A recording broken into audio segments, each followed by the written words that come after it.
se sentir étranger dans sa propre famille. Est-ce que tu t'es déjà senti étranger dans ta propre famille? C'est une sensation très particulière. Tu aimes ta famille, mais pour autant, tu ne les aimes pas. Tu as envie de leur parler, de t'exprimer, de discuter avec eux, de leur raconter plein de choses, mais pour autant, tu dis rien. C'est vraiment un sentiment très étrange et je pense que seules les personnes qui le vivent vont vraiment comprendre ce que je vais dire. J'espère éveiller les autres à ce sentiment vraiment particulier. C'est comme si il y avait quelque chose qui sonnait faux. En fait, on est arrivé ici, c'est un monde parallèle, quoi. On est arrivé dans cette famille, il y a quelque chose qui sonne faux, c'est totalement dissonant à l'intérieur de nous. Comme s'il y avait du faux, en fait. Et du coup, on est la seule personne à voir autrement. On est la seule personne à demander plus, avoir besoin de plus, vouloir comprendre les choses, donner du sens. Et on se demande à chaque instant, mais où est ma place dans cette famille, en fait? On sent qu'on n'a pas notre place. Et on se demande aussi pourquoi je continue d'aller les voir. C'est très très difficile en fait, cet amour et ce non-amour qu'on a pour notre famille. Et on continue malgré tout à aller les voir. Est-ce que c'est des loyautés invisibles, familiales, qui fait que... Sinon, que va-t-on dire, quoi? On se doit... de rester en famille, on se doit d'aller les voir, on se doit de les aimer. C'est comme ça que vit notre société, en fait, ça semble normal et logique. Mais il arrive qu'il y ait une telle incompréhension que c'est vraiment, vraiment difficile. À quoi ressemble ce sentiment de se sentir étranger dans sa propre famille? Alors tu as l'impression d'être l'ovni, forcément, d'être l'extraterrestre, tu ne sais pas ce que tu fais là, tu es le fameux mouton noir.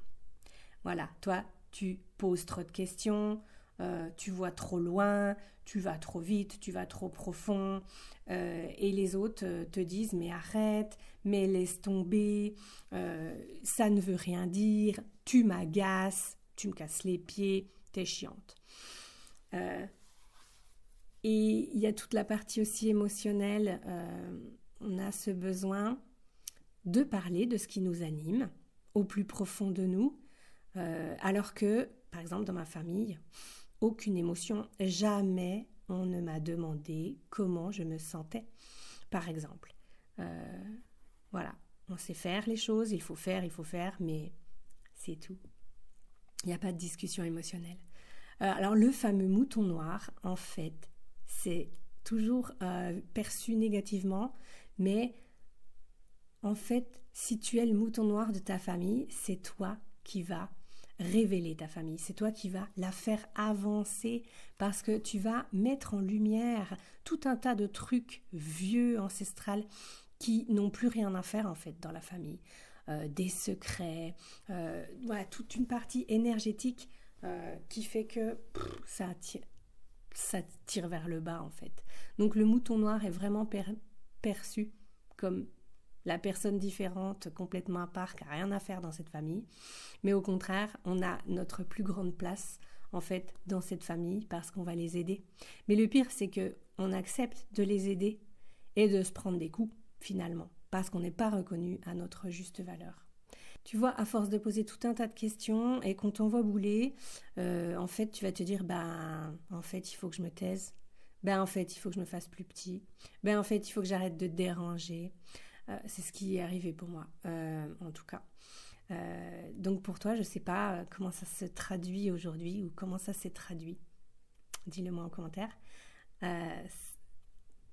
Et du coup, la sensation qui reste, en fait, d'être cette personne, la personne rêveuse, la personne compliquée, la chiante de service, quoi, en fait, la personne spéciale négativement, hein, dans la bouche de ma mère, par exemple, elle est spéciale, c'est très péjoratif. très très péjoratif, et ben en fait, on se sent rabaissé tout le temps. On se sent nul, du coup. On devient totalement invisible, ça c'est ce qui m'est arrivé. On reste bien évidemment totalement incompris. Et franchement, on voit l'écart. On sent qu'on est différent. On sent qu'on est bizarre, qu'on est à côté de cette famille. Et on se sent du coup si seul, mais si profondément seul. Et on arrive à se poser des questions comme « mais c'est pas possible, j'ai été adoptée et on me le dit pas ». Et la question horrible qui arrive après, c'est « mais je suis un problème, c'est moi le problème ? Est-ce que c'est moi le problème ?» Alors, du coup, tu joues un rôle sans t'en rendre compte parce qu'à force de te taire et d'écraser une partie de toi et de ne pas la montrer à ta famille, tu deviens une version acceptable pour tes proches. Ok, mais tu n'es pas réellement toi. Tu joues un rôle, tu portes un masque en fait, celui qui passe mieux dans sa propre famille. Là, tu le fais pour éviter de te prendre des réflexions en fait, et puis que ça te rabaisse à l'intérieur encore. Mais à force de faire ça, un jour ça craque. Et je vais te raconter moi quand ça a craqué. C'était un repas de Noël. Un repas de Noël. Mes frères discutaient. C'était vraiment malveillant. Ils critiquaient les jeunes apprentis, comme quoi ils ne savaient pas faire, comme quoi... Enfin, c'était pas des bons apprentis, mais ils jugeaient en fait. Ils critiquaient, ils jugeaient. Ils disaient ils ne savent pas faire et tout, mais comment c'est possible ? Un apprenti est là pour apprendre, donc apprends-lui en fait. Et j'ai explosé. J'ai pris la parole. Ça a écrasé tout le monde s'est tu et m'a regardé en étant scotché. J'ai parlé, j'ai dit ce que j'avais à dire sur leur malveillance, sur leur communication qui est vraiment pas bonne, etc., etc. Ils m'ont regardé, il y a eu un gros blanc de 10 secondes et tout le monde a repris sa conversation, là où ils étaient arrêtés, 2 minutes auparavant, me laissant quoi. Et là, j'ai vraiment compris que c'était pas possible en fait. On peut pas chercher autant d'années à se faire accepter dans cette famille, à être comprise, en ayant des gens en face de nous qui se comportent comme ça en fait, ou qui ne cherchent pas à comprendre, qui cherchent pas à nous accueillir dans notre originalité, dans notre entièreté, et qui ne changent pas leurs habitudes, aucune remise en question, quoi. J'ai compris à ce jour-là que c'en était trop, qu'il fallait que j'arrête de donner mon énergie à cette famille. Voilà, et ça m'a soulagée, en fait. Soulagée. Alors, pourquoi tu ne te sens pas à ta place dans ta famille ? Il y a plusieurs raisons, j'ai en cité quelques-unes. Disons que tes besoins sont différents. Tu as besoin de plus, tu as besoin de réponses, tu as besoin de sens, tu as besoin de profondeur dans les discussions, tu as besoin d'authenticité, tu as besoin de pouvoir parler de ce que tu ressens, de tes émotions, de partager là-dessus. Et tu as un grand besoin d'écoute, du coup, une communication bienveillante, quoi. Et moi, dans ma famille, j'avais pas ça, mais alors pas du tout. C'est-à-dire que je commençais de leur expliquer quelque chose et eux, ils essayaient de me donner une réponse à un problème. Je voulais juste de l'écoute, même en leur disant, quoi. C'est très compliqué. Alors, du coup, dans notre famille, on ne trouve pas son compte. Peut-être tu caches aussi une partie de toi, c'est-à-dire que comme dans ta jeunesse, tu n'as pas été accueilli dans cette famille, dans ce que tu penses, dans ce que tu vis. Du coup, tout ça, c'est caché. Tu laisses juste une version édulcorée de toi auprès des tiens. Et tu te sens mal. Tu te sens mal parce que tu leur montres qu'une partie de toi, qui n'est pas la vraie personne, tu vois. Et à la longue, ça étouffe. Un autre point, c'est les traditions familiales. Les traditions, alors, elles n'ont aucun sens. C'est comme ça, ou mais on a toujours fait comme ça. Oui, mais ça sort d'où ? Qui l'a dit ? Et puis il y a combien de temps ? C'est plus d'actualité. Pourquoi on le fait en fait ? Et il n'y a aucune remise en question. De rien. Ça, c'est très difficile de ne pas avoir le sens des choses. Et peut-être aussi que tu portes un rôle, une étiquette qu'on t'a collée. C'est l'intello, la gaspille. Mais tu vois, dès que tu essayes d'en sortir, la personne qui gère les conflits, dès que tu essayes de sortir de cette case, moi c'était la petite dernière, essentiellement, dès que tu essayes de sortir de cette case et de te montrer réellement, les autres n'acceptent pas en fait. Ils n'acceptent pas, ils ne comprennent pas pourquoi. Donc ça te met encore mal à l'aise.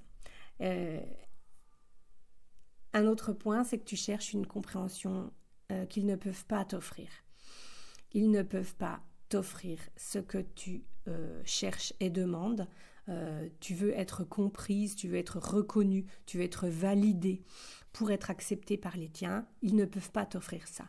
Parce que notre réflexion va trop loin, notre questionnement va trop loin, notre profondeur émotionnelle va trop loin.